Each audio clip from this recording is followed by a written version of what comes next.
Now, we've just spoken about the politics of infrastructure, gentlemen, and I want to introduce two blokes who have an awful lot to do with infrastructure now in Western Sydney, but previously in Eastern London. And as we've looked around the world, looking at equivalent governance models, places not like some parts of Asia and the Middle East where democracy, free press and trade unions really aren't in the equation, and stakeholder engagement isn't what it would be here, and they'd have all been shot at some stage in some parts of those places.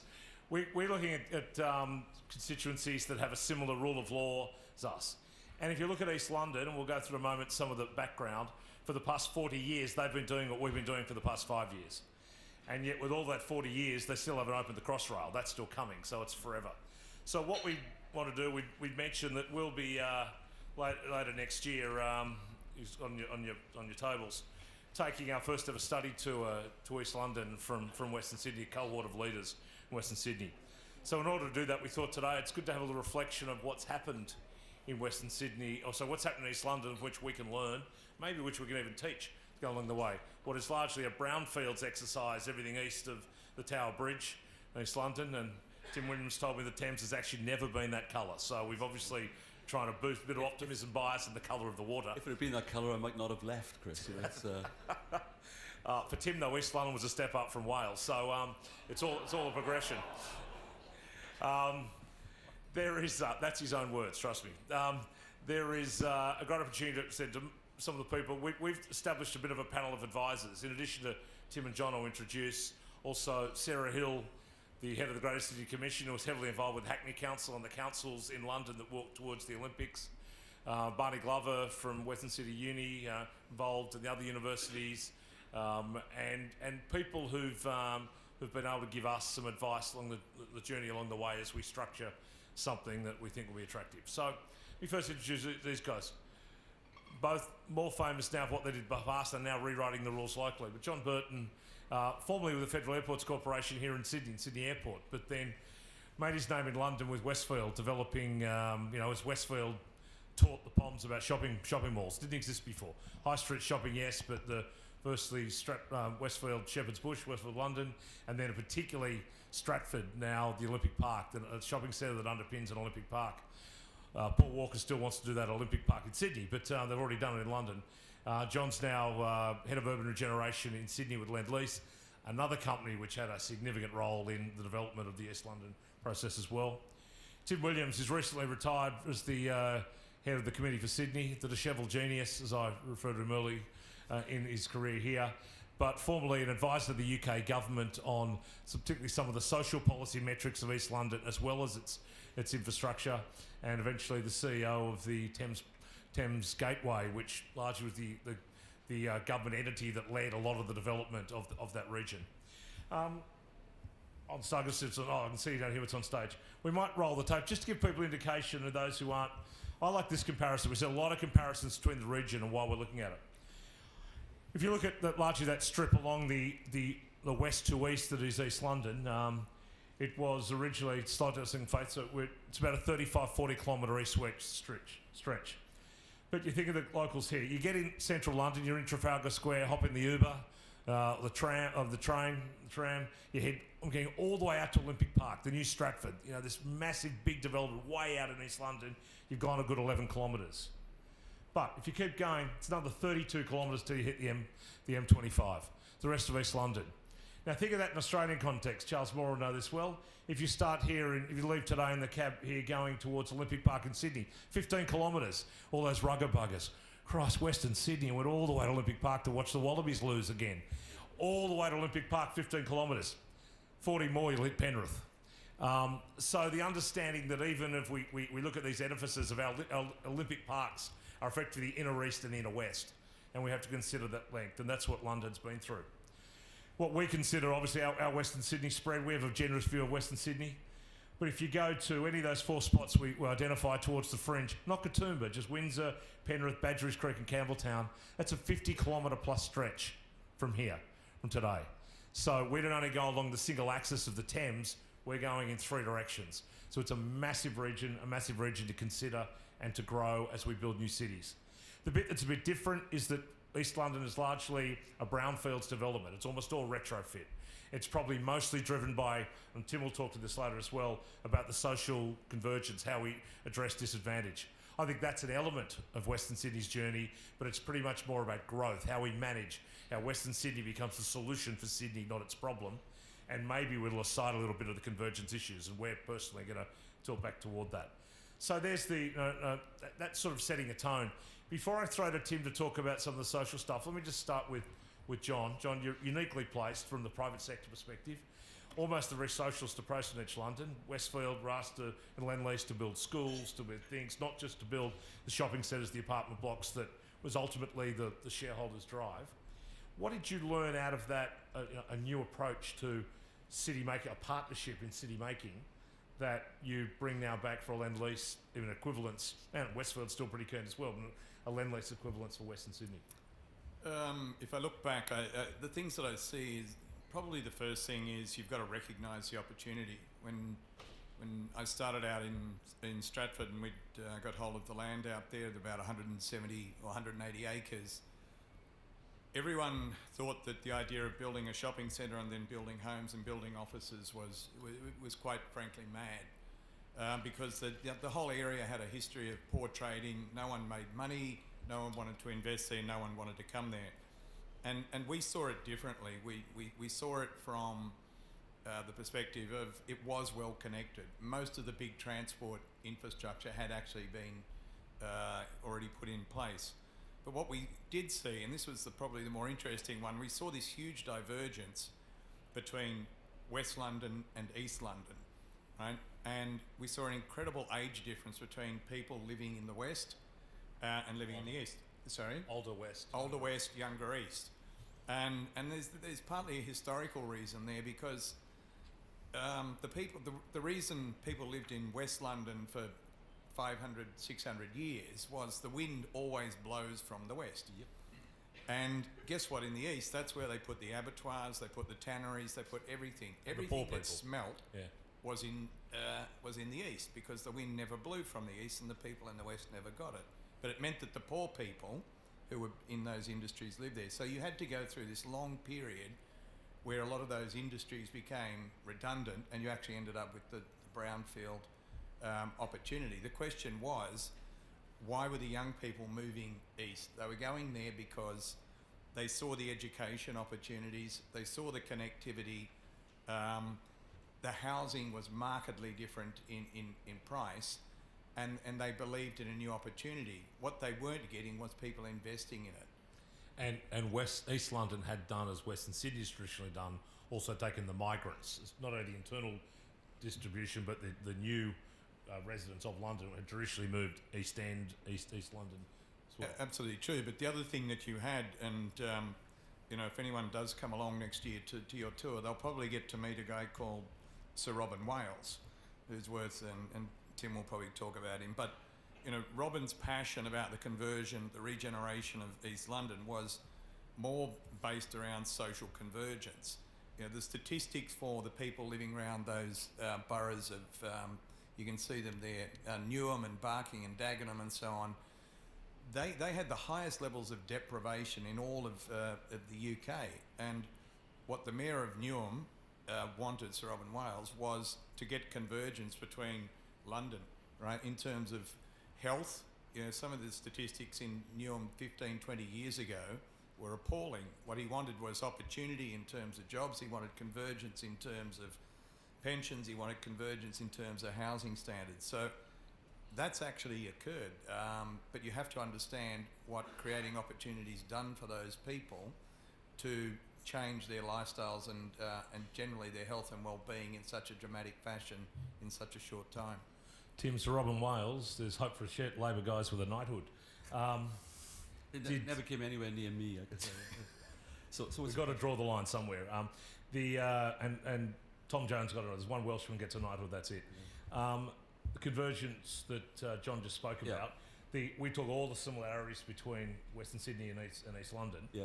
The one where we're probably not seeing the similarity is the fact that we're heavily, in this entire conference, is heavily focused on building the kit. Right? We are massively building the infrastructure mix in.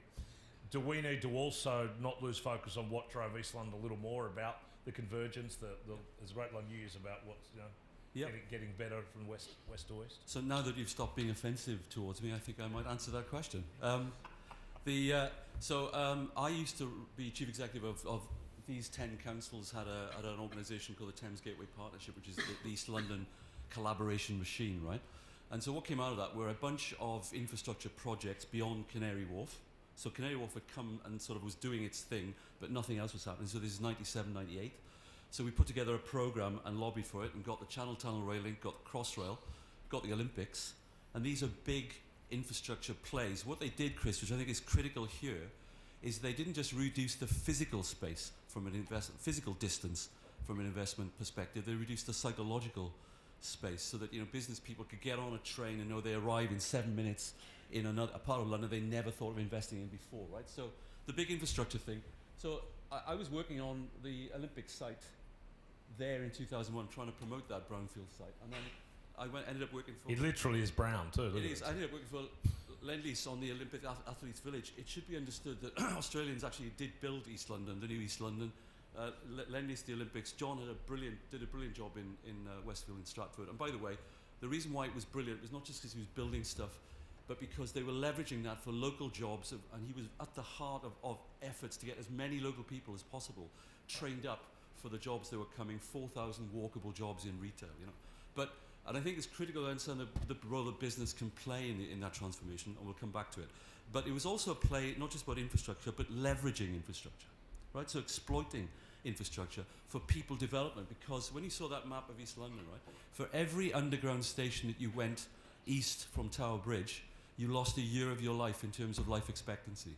So by the time you get to the end of the journey, it was 7 years less on average for people living in East London. And if you think this is not relevant to Western Sydney, have a look at the statistics about life expectancy in Western Sydney. You lose every 3 or 4 kilometres, you lose a year of your life in expectancy. So do not be complacent, I think, about the health differences, particularly in what is a very unwalkable part of Sydney, where obesity and diabetes are twice the average for the rest of Sydney. So we mustn't be complacent. And lung cancer. Let's not forget, we also rule that risk. So if you roll, so this is fascinating, because that is Stratford in 1921, because the prevailing winds did indeed blow eastwards. And by the way, Ford, which is only about 15 kilometres from there, was managed by a Melburnian who was a brilliant contributor to East London.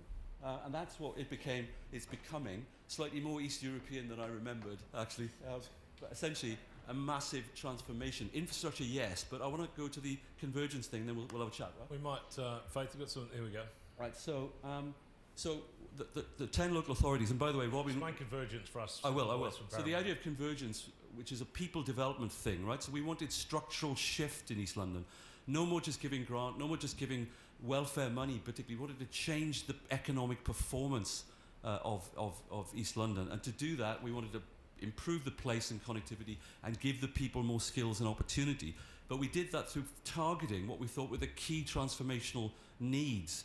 So literally things like we wanted the average, how about this as a campaign, fight for the right to be average. We wanted outcomes in life expectancy, in education, in social inclusion, in safety on the streets to be the same in East London as it was for the London average. So targets were important, measurement was important.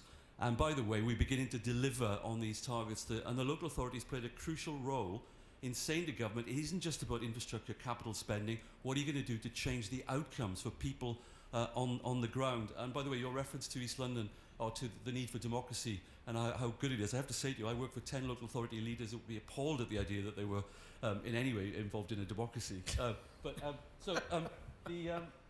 What I like about convergence, literally, outcomes will converge with the average for London in a place that's deeply unaverage in East London, right?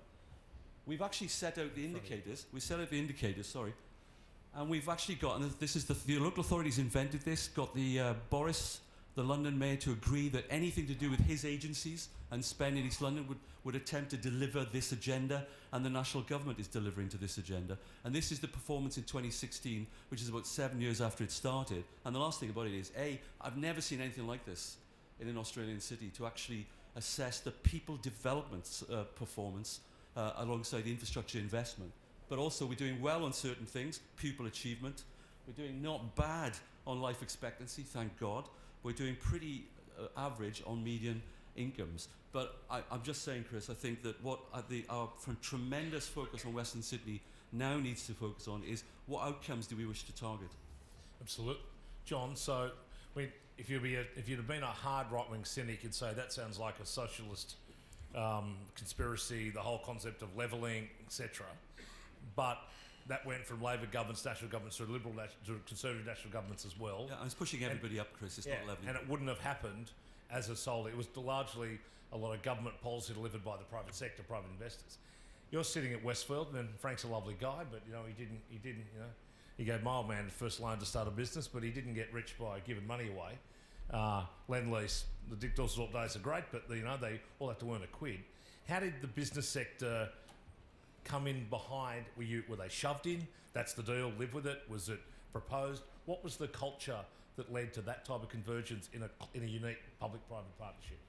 Look, a lot of it, frankly, was driven by the planning, the initial planning, and the outcomes of that planning. In the UK, you have Section 106, which prescribes all the community type benefits. It sets down rules about affordable housing and social housing, and we've got a long, long way to go here in terms of that debate.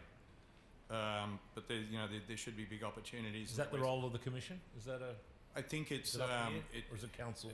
Affordable housing, social housing need a more collective debate in Australia at all levels, because we've got disparities in stamp duty, we've got disparities in tax, we've got that are unfortunately at the moment making it very difficult to get mass investment into affordable. But that's not today's topic. But part of those 106 agreements laid down a lot of the rules around what we would put into education. And one of the biggest attractors, and this is worth noting, one of the reasons that this whole area became so popular, it wasn't necessarily the shopping centre there. It was the fact that people realised that there would be brand new schools, that there would be new sporting facilities and so on, and that actually brought people in.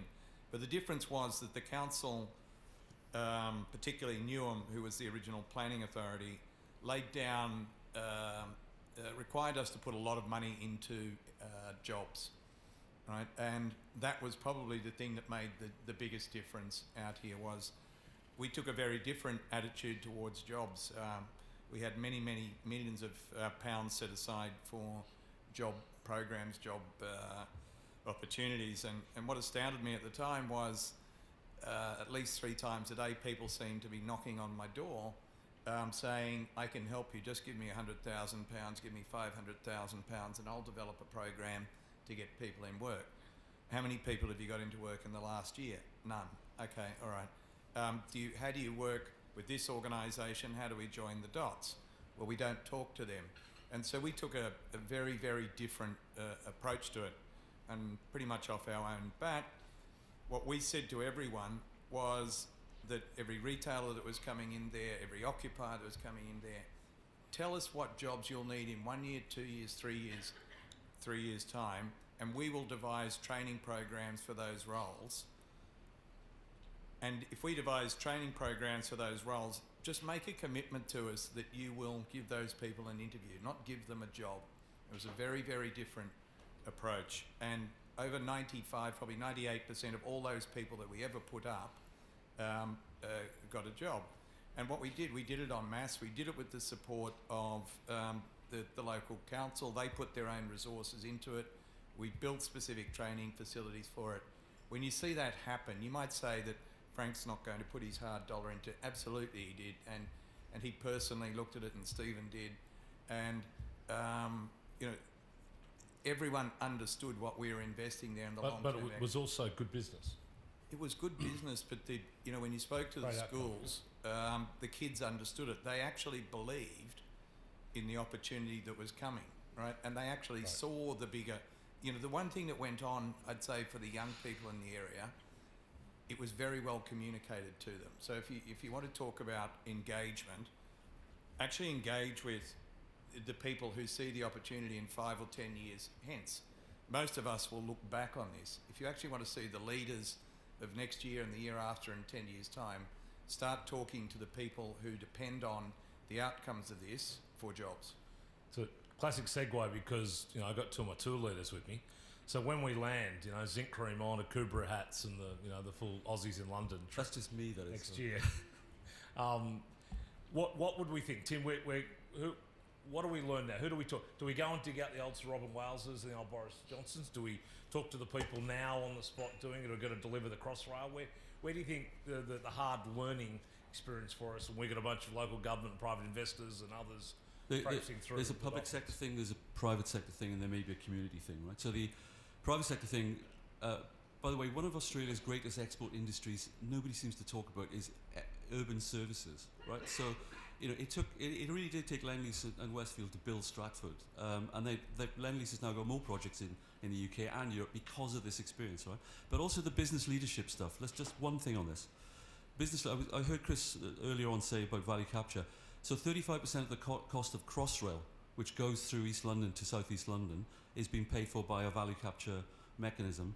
And business leadership it wasn't just mandated of them, they offered it because they could see that by investing in that way in East London, they would make themselves more money, and so it was an investment, but they volunteered to do it. It was their idea. So but it wasn't just a developer contribution. Having said that, the Northern Line extension to Battersea, 16,000 homes, is 100% funded by value capture. So I disagree. I actually think there's real business leadership can be shown, and that's one of the things that we will find over there, but not just from developers, right? The second thing I think is about collaboration between local authorities and then tiers of government. We're beginning to see this now, obviously. The 8 councils working together in Western Sydney is a phenomenal achievement. There would be no north-south rail link through the airport without the 8 councils sitting down saying no city deal without a rail link. We need to do that time and time again. But I think the collaboration piece is critical.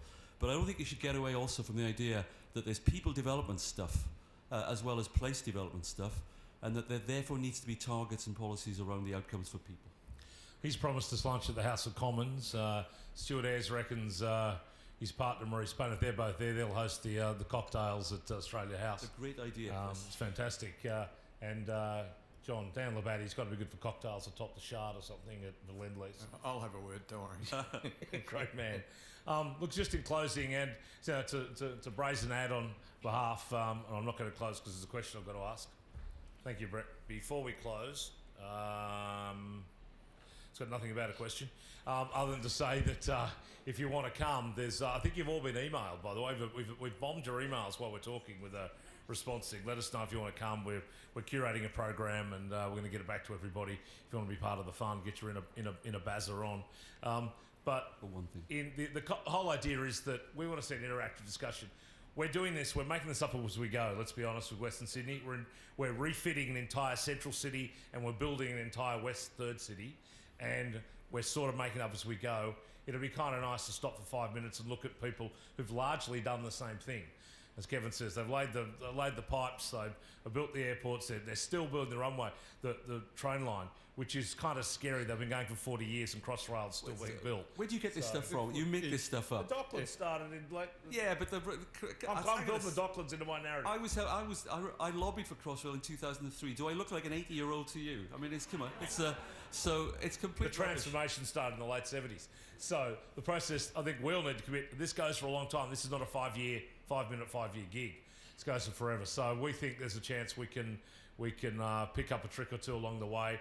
Importantly, the stuff Tim's talking about, while today is very much infrastructure conference, our out there conference in middle of next year is very much a social policy conference, and we've got to start thinking about what sort of society we want to develop, as well as what sort of economy we're in the middle of building, because without the two, it's just a fancy bit of kit, an expensive bit of kit. So in wrapping up, the two of you guys, you've had your time in London, you're now applying your trade here. Yeah. What's the one major learning you took that we need to think about? Sorry, from here back there? From what you did in London to what we need to do here. Just one thing about here. So just really important. This is one of the wealthiest places on the planet. We sometimes don't run our cities as though we are, right? So the wealth is generated in the cities, really, and we're not putting enough back into the cities. And the spatial performance of our cities needs one fundamental thing that they did in London was recognise the centrality of rail to tightening up a city. Roads disperse cities. They create suburban cities. Rail concentrates. We need a rail explosion in Sydney to achieve the growth that we're about to see. And last point, the growth of Sydney is twice the rate of London. It is twice the rate of London. We're the second fastest growing city in the world, and Melbourne's the fastest growing city in the modern world, so in the Western world. John, you're learning that you've got to yell at Lendlease about, and for a private sector to come. I think my learning from London was regeneration isn't a one investment. So if anyone believes that simply the airport will deliver all those benefits and everything you want to see, they're wrong. Regeneration is cumulative big investments by multiple public and private centre. You need it to snowball. You need to get that onion effect coming out. The one thing I'd urge probably, the Parramatta and Badger East Creek is the two new cities.